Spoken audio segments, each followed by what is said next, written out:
Bonjour, bonjour mon frère, bonjour ma soeur, bonjour cher ami, toi qui es avec moi sur ce plateau ce matin, que le Seigneur te bénisse. Nous sommes encore là, nous reprenons le service par la grâce de notre Dieu, car nous sommes là pour la bonne parole du Seigneur. Cher ami, cher partenaire, cher internaute, ne quitte pas ta place. Écoute, partage après et dis quelque chose. Si tu veux même, tu commentes pour que une bonne parole soit pour quelqu'un. Alors, chers frères, chères sœurs, soyons à l'écoute et chers pasteurs, vous avez toute la place. Shalom. Bonjour depuis votre position. Bonjour et que Dieu vous bénisse. Nous sommes à tous en marche pour la mission, lumière du monde, celle de la terre. Nous trouvons notre texte de ce jour en Actes chapitre 8, versets 14 à 17. Dans ce texte, Philippe, après la persécution de Jérusalem, étant donc allé à Samarie, y a prêché l'évangile. Après, les apôtres vont y envoyer Pierre et Jean. Et là-bas, il priera donc pour les Samaritains et ils vont être remplis du Saint-Esprit. De ce texte, nous disons, Dieu ne fait acception des personnes. Dieu ne fait acception des personnes. Cher ami, une acception, qu'est-ce que c'est? C'est le fait de tenir compte injustement d'une condition, d'une qualité ou d'une opinion. C'est une sorte donc de préférence qu'on a pour une personne au détriment d'une autre. Dieu ne fait acception de personne. Dieu considère tout le monde, tous les êtres humains devant Dieu sont égaux. Et la grâce de Dieu, elle est pour tous. Le plan de Dieu, il est pour tous les êtres humains. Toi qui te sens écarté pour une cause, une situation quelconque, je voudrais te dire ce matin que Jésus-Christ ne fait acception de personne. Jésus-Christ t'aime autant que tout le monde. Jésus-Christ t'aime autant que les autres.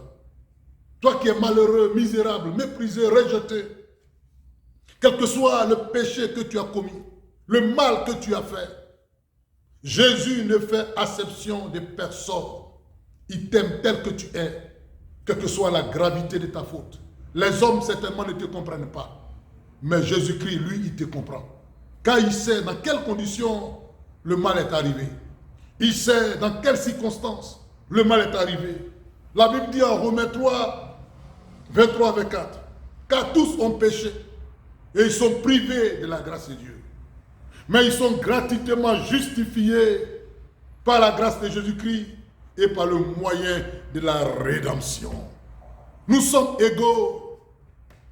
C'est pourquoi ne te laisse pas détruire par ce mal, ce péché. Car Jésus ne fait acception de personne. Quelle que soit ton origine, quel que soit ton lieu de provenance, Jésus-Christ t'aime. Il aime tous les peuples de la terre. Il aime toutes les nations. Il aime toutes les tribus.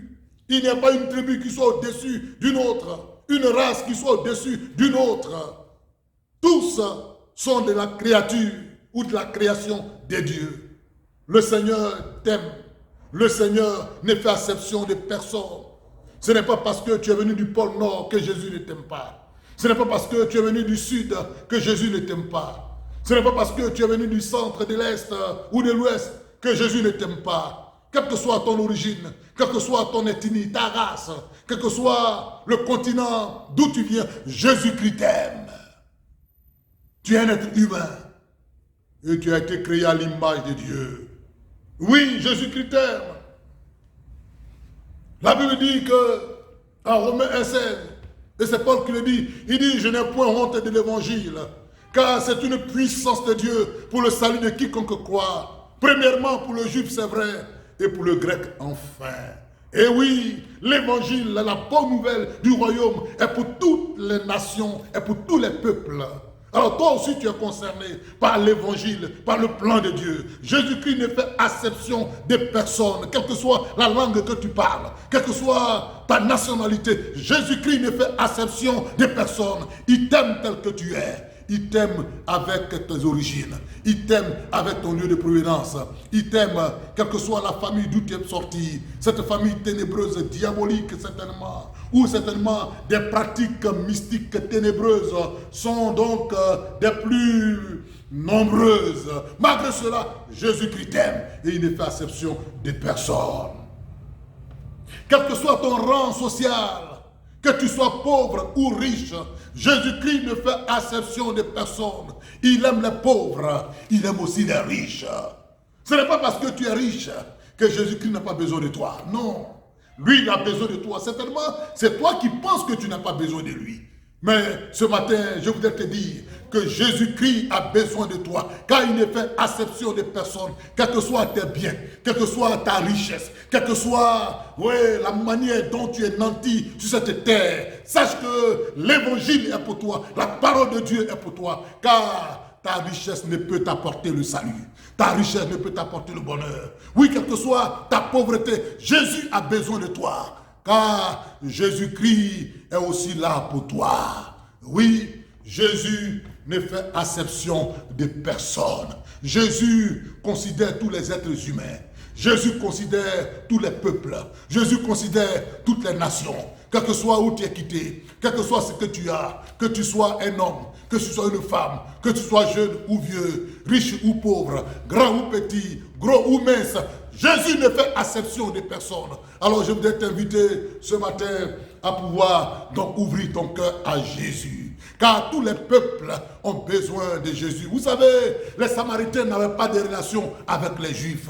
Ils étaient même méprisés. Ils étaient même rejetés. Le vrai Juif n'avait pas de relation avec le Samaritain. Mais voici, à la faveur de la persécution, la parole de Dieu sera prêchée en Samarie. Et le Saint-Esprit va descendre sur les Samaritains. Quel que soit qui tu es, si tu ouvres ton cœur à Jésus-Christ ce matin, le Saint-Esprit va descendre sur toi. Les grâces de Dieu vont se manifester dans ta vie. Jésus-Christ ne fait exception des personnes. Il t'aime tel que tu es. Il t'aime quel que soit ton péché, quelle que soit l'horreur qui est dans ta vie. Jésus-Christ t'aime et il ne fait exception des personnes. C'est sur ces paroles que je voudrais t'inviter à ouvrir ton cœur à Jésus-Christ. Oui, ouvre ton cœur dans le lieu secret où tu es. Tu es certainement malade, tu es couché. Jésus-Christ ne fait exception des personnes.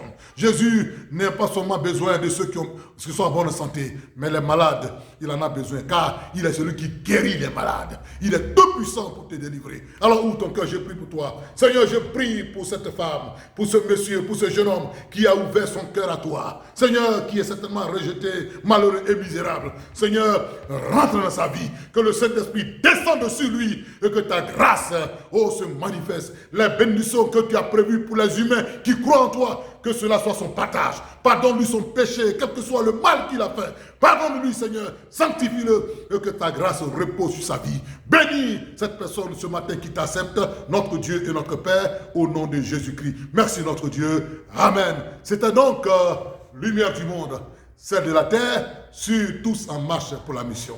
Shalom.